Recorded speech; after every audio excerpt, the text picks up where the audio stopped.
Real estate is top of mind for many right now. I have found that during this pandemic, homeowners fall into two groups. Group one is the homeowners that have got confirmation that their current home meets all of their needs, all of their wants, and will likely be their forever home. If this is you, you need to consider to explore your options to either reduce the term of your mortgage or reduce the mortgage interest cost via refinance. Now, I have helped families here at the Martini Mortgage Group at Benchmark Mortgage do both. Lower their interest costs, lower their term, and also lower their monthly cost. The second group are homeowners that now, during this pandemic, have received some confirmation that their current home does not meet the needs and wants of their family today, or their home does not meet the needs or wants of their family in the future. They know they have to move. They know they need to move, but believe it will be too tricky or complicated to do. Believe it or not, there are a ton of people that fall into group one. That is, their home is perfect. There are also a ton of people that fall into group two.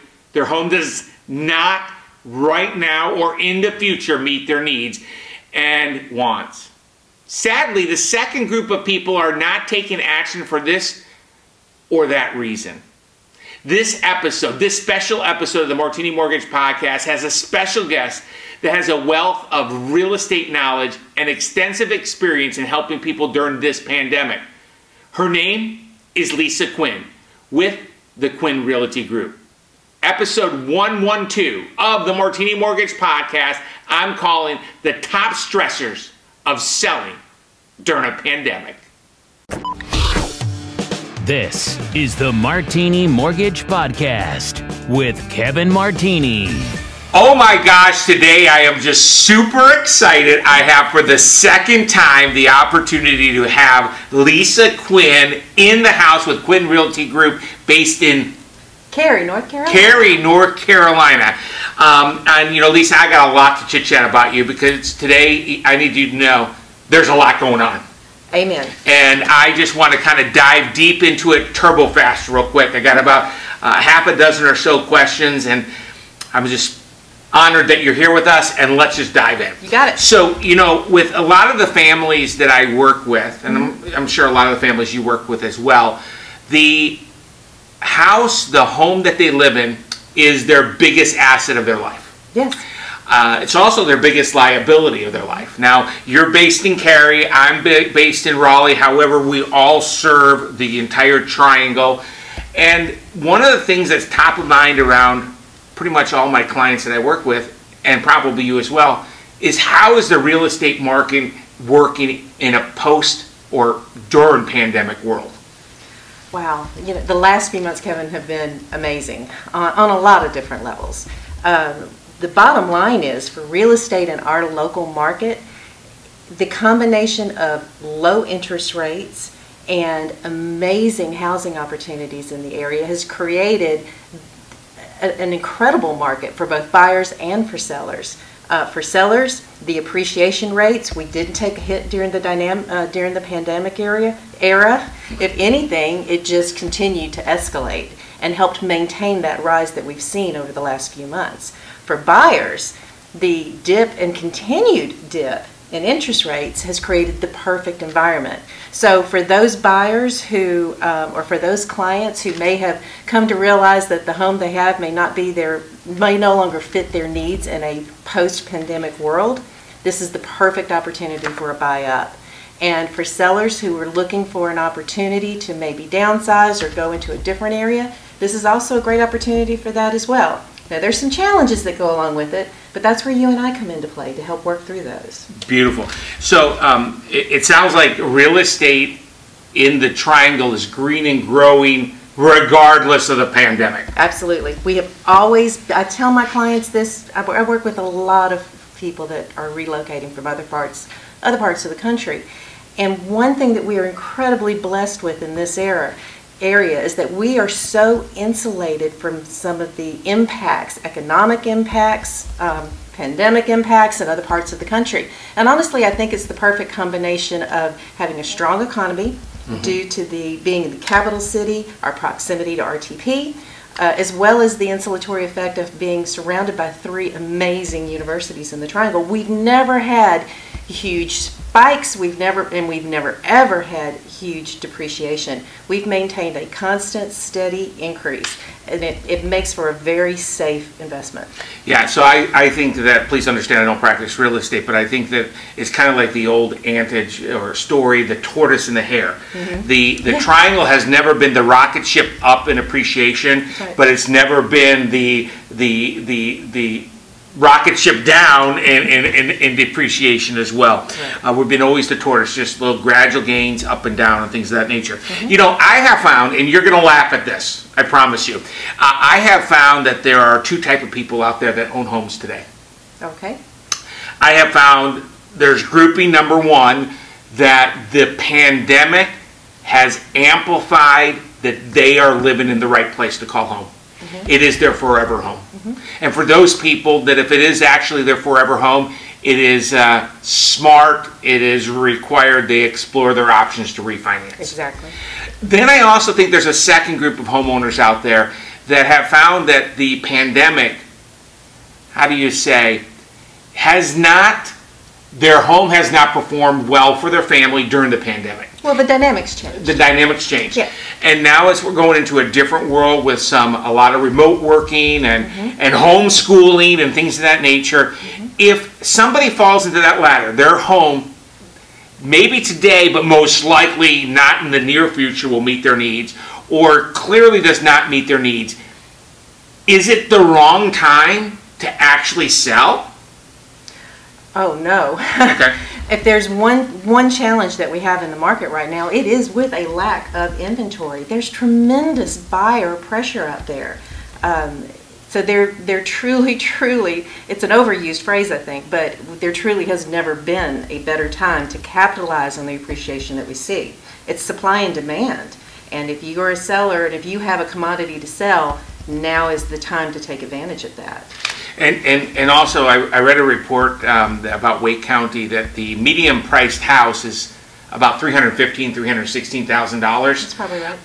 And the anticipated cumulative appreciation over the next 5 years is actually anticipated to be over 20%. So that medium priced home is probably going to be about $370,000. So if you're thinking of upgrading, buy while the houses are on sale right now with some epic mortgage rates. Right. You know, I was wondering if I happen to live in my forever home. I'm just, you know, because it's one story as I'm getting older, need that one story. But one of the things that I think that I would personally have a concern with, and maybe I'm alone with this, but you talk and touch and feel a lot of people. The question is, how many people are concerned with all the buyer traffic looking at their listings? Is that a realistic concern? Concerned with the buyer traffic looking? Like people coming into their house. Okay. I put my house in the market. I got a buyer walking in. Right. We live in a pandemic world. I understand. Am I the only one that's barking up that tree or concerned? No. Of course not. I mean, the situation we're dealing right now, these are unprecedented times, and that we're all learning a new way to move forward in this era. Well, real estate is no different. We have protocols in place to protect both the buyer going into a seller's home and to protect the seller from exposure from unknown people coming into their home. Masks are required. Depending on the sensitivity level of the sellers, we have gloves that are required. We do everything we can to protect all parties in play. There's no overlapping showings. There's all sorts of little tweaks that we've done, again, to minimize risk to all parties. But the bottom line is, Kevin, we've got to find a way to move forward. And I think that our local real estate community has really put their heads together and come up with good plans to keep everybody safe. One of the things that I was just so impressed, so many of your buyers that you work with, you're doing the virtual showings with them. Oh, absolutely. Yeah, and talk to me a little bit about what that means, because everybody has a different definition of what that means. Well, how does a virtual showing work with a buyer? Well, you know, I'm so glad this happened now and not 20 years ago. I don't know how we'd have made that work. But, you know, in the advent of FaceTime, in the advent of videos, in the advent of messenger video, I can take my phone and I can and either me do it or have myself an associate do it, and I can do live time showings with a client who either has a sensitivity level into coming into a home or is one of the many, many folks that are relocating into the area and they just aren't here. Yeah. I would say actually right now of the we're transitioning 13 families right now. Wow. Four of those never laid eyes on the property physically. Wow. Before they closed on it. And it's been a trend over the last few months, and we've done it very, very successfully. Because think about it, Kevin, you've got the video right there. We're looking at this, we're talking about it. There's an open exchange of questions and answers. It's not the same as being there, but it is darn close. Well, one of the things the families you worked with shared that was just I didn't think about, and I think that's the difference between an agent who knows how to handle virtual showings and an agent that doesn't. You were able to. The story that they shared with me, and I might have the little bit wrong as it relates to the actual verbiage they shared, but you were able to give them depth. Look at the opening of this door. It's actually a 12-foot opening to the door. It's not just a 9-foot door. Mm-hmm. Look at the crown molding. It gave those attention to details, just as if you were walking through them with the house mm-hmm. and previewing it itself. Absolutely. Now, if I was a home seller, I'm not, because again, I'm in my forever home. And if you're in your forever home, the one thing you need to do is think about refinancing. But how do you say this? One of the concerns I would have, and maybe this is just me, so I don't know. You tell me. One of the concerns that I have is that will the house sell at my desired price? Mm-hmm. And will the house sell in my desired timeline? Would I be the only one that would ever have that concern? I think every seller has that concern, right? We're not selling unless we're looking to get to another destination. Right. And so that's a puzzle piece that has to be put together pretty carefully. But that's where the services of a professional realtor come into play. Because the demand for homes that are priced right and in the proper condition in this market is so great, we have a much, the cards are a little bit on the seller side to dictate those terms, and buyers are willing to work with it if it is the right house, again, positioned properly. So we have not had a challenge so far meeting the right move date deadlines, accommodating all those factors into place. And pricing is pricing. Look, there's several factors that go into pricing a home. I've been doing this for a long time now. But still a young lady. I started when I was 2. Yes. And so, but there are a lot of factors that go into it, but we know what we're doing. And as long as you price it correctly to really take advantage of that sweet spot in the market, we are able to position the house so that there is a tremendous demand, which helps us dictate the terms on behalf of the seller.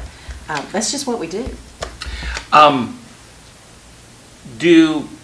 If I was a seller, yeah. I would be concerned listing my house. What if I don't get the price I want? Does anybody else have that feeling? What if I don't? Well, I'm sure that's a certain degree of uncertainty anytime you put a house on the market, right? We go into it with a sense of expectation based on knowledge, but a sense of a little, what if it doesn't work? The bottom line is, the seller is the owner of the house. This thing isn't going to sell unless you agree to the terms. It's Correct. not like I'm going to pull it out from underneath you. My job is to give you all the facts that you need to have a good understanding of the market that we're working with and what the possibilities are going to be in terms of purchase price, both from an appraisal standpoint as well as from a market attractiveness standpoint, right? Securing the right buyer. So armed with all that information, you kind of have a sense of expectation going into it. And we come to an agreement of what that's going to look like in the beginning. So even before we list the house, most likely. Well, of course, absolutely. So we would, not putting words in your mouth, I would already know what that minimum is. Yes. In theory. Does Yes. that make sense? Yes. Fantastic. I've heard stories that contracts don't close. That would be an anxiety that I would have. I would put my family through the showings. Oh no, I would get through the contract negotiations of multiple offers. I would then be under contract, and is it realistic that the transaction would not close? Things happen. It certainly could. I'm not going to say it could never happen, but I think it's one of the things that we really, really highlight is vetting. If I'm working with a seller, we are vetting those buyer candidates very, very hard. We know what their financing situation is. We know what their motivation is. I work very tightly with I've been doing this for a while. I have a lot of relationships with some incredible realtors in this market. So we're in a position to be able to work hand in hand with that. Nobody wants a deal to fall apart. Usually the things that can cause something like that to happen, I mean, it's very, very rare if you've done your job in the beginning. It's just going to be something that's unexpected. If you're working with people that have the resources and know how to work together to get to the finish line. And so, in other words, in your words, there's due diligence. Right. And there's always going to be, it's like worrying about what should I do if I win the lottery. I mean, so it could happen. It's possible, but not necessarily probable. Right. You know, right now, you've been in the real estate business 17 years? 22. 22 years. 22. And originally from the Louisiana. Yes. The Bayou. Yes. Bayou? Yeah. Bayou. We'll call it the Bayou. What are you doing differently today in a pandemic world? Even though you had all this playbook of that you practiced for 22 years before, what has changed? What have you been doing differently that maybe not everybody in this industry is doing today because of the pandemic? To help more sellers meet more buyers and for more buyers to meet more sellers. What am I doing differently? Well, over and above the safety protocols that we've already talked about, right? Honestly, Kevin, I always put a great deal of emphasis on the pre-marketing and how it's presented online. What does that mean? So before a house ever goes on the market, before it's available for showings, right? We've got a period in there that we can advertise these properties. We advertise them online. We advertise them to other agents in the market who are working with buyers that might be looking for a house like that. We advertise it via Google to buyers that may be looking in avenues other than like Realtor.com or Zillow or one of those. But we push all of that out. I mean, understand, our job is to get as many eyes on that property as we possibly can. Right. And to create demand before it actually is available for showings. Because if you're able to do that, the first few days, that first week on the market, is the most critical time period.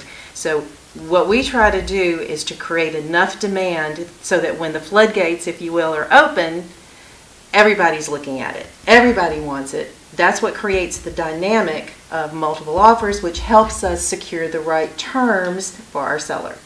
Now, we always did that before. If anything, we just even take it on a much greater level. Well, I think that what the pandemic has taught us, I believe that pandemic has actually moved real estate forward. We are now becoming a digital. The buzz has more reach for those pre-marketing strategies and things of that nature. Yep. And the virtual showing is not going away. I think it's just going to be multiplying and things of that nature. You know, Lisa, I want to say thank you very much for the time that you've shared today, because I know how busy you are. I think you have a ton closing this week and things of that nature. But I know we covered a lot, but is there anything that you think that we should communicate to somebody who's thinking about selling, somebody who's thinking about upgrading, somebody who's thinking about downgrading? Oh, by the way, downgrading does not mean, downsizing does not mean downgrading. Right. So is there something that you think in closing that you would share to somebody who's thinking about buying, or somebody who's thinking about selling because their house doesn't meet their long-term needs or things of that nature? I would say this. If your situation is that you're contemplating, even remotely thinking about making a change, if your current home is not suiting your needs on any level, reach out and talk to a local real estate professional. Knowledge is power. Let them tell you what you could reasonably expect if you should try to sell your home, and what your options are as far as the next steps when you do sell your home. So once you have all of that information, that's going to give you the clarity you need to move forward or not, right? Until then, just looking online here and there, you don't get the complete picture. You really, really, really need to talk to someone who's in the trenches and knows how to navigate that process for you. If you are a buyer, don't wait. Interest rates right now, oh my God, I've just never, I've never seen anything like it. I've got clients closing at 2 point. You closed somebody at 2.6 last week. Yeah. It's amazing. It's free money out there, practically. So what that means for a buyer is your entry level, you're able to buy a much more expensive house than I think you even realize you are. So for a buyer, I'm going to tell you your first step is to talk to somebody like you. Thank you. Because what that's going to give them are the data points that someone like me needs in order to help them, right? Right. We know what the price point is. If we know what the price point and we know what their needs are, those two things together, I can show them what their opportunities are, and then they've got the data points they need to make a good decision. Don't wait. Get the information now. Yeah, I think it should always be loan first, home second, because once you get clarity, and I want to piggyback on that, there are several families that I have firsthand confirmation their house was not meeting their needs. Some of those clients had one of our clients together. Oh, wow. Let me just tell you this. Because of pets, because of family, wow, we just could not show, you could not show that house at all. Let me just tell you. You have to walk through the Cheetos just so you know to go and see this house. So we were able to come up with a plan where they could buy first, sell second. Right. And then properly stage that house. Right. And I don't know if I will just say that house sold for very much over asking price. Hasn't closed, so we can't say the details yet on that. Lisa, thank you very much for being here, and thank you. But before we go, Lisa, if somebody wants trusted real estate advice with no pressure and a confidential conversation, how can they reach you? Best way to reach me is by phone. I'm old-fashioned. I'd love to talk to you. My number is 919-559-1788. Be happy to talk about your situation and see what makes sense for you. So 919-559-1788. 1788. Ladies, if they want to send it by email, it's lisa@lisaquin.com. With one N, yes, sir. So LISAQUIN.com. Listen, my name is Kevin Martini with the Martini Mortgage Group at Benchmark Mortgage, which is located in Raleigh, North Carolina. I want to get again, this has been a special episode of the Martini Mortgage Podcast. Thank you, Lisa, for being here. You are my friend, bud. I will see you all soon. Thank you. The Martini Mortgage Group has provided since 2006 trusted personalized mortgage financing advice to provide the families they serve with not just price and cost clarity, but to give them certainty during the home buying or refinancing process, along with a frictionless, secure, and digital mortgage process.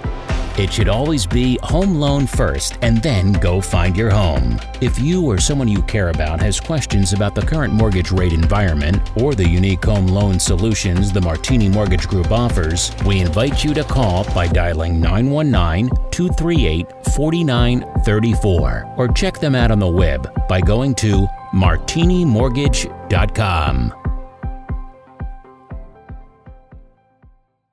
The information contained in this podcast presentation is for general product information purposes only. Arklatex Financial Services, LLC, NMLS number 2143, doing business as Benchmark Mortgage, makes no representations or warranties of any kind, expressed or implied, about the completeness, reliability, stability, or availability with respect to the information, products, or services. All loans subject to borrower qualifying. Other restrictions may apply. Branch Manager Kevin Martini, NMLS number 134962. Branch located at 507 North Blunt Street, Raleigh, North Carolina, 27604. Contact the branch by calling 919-238-4934. Equal housing opportunity.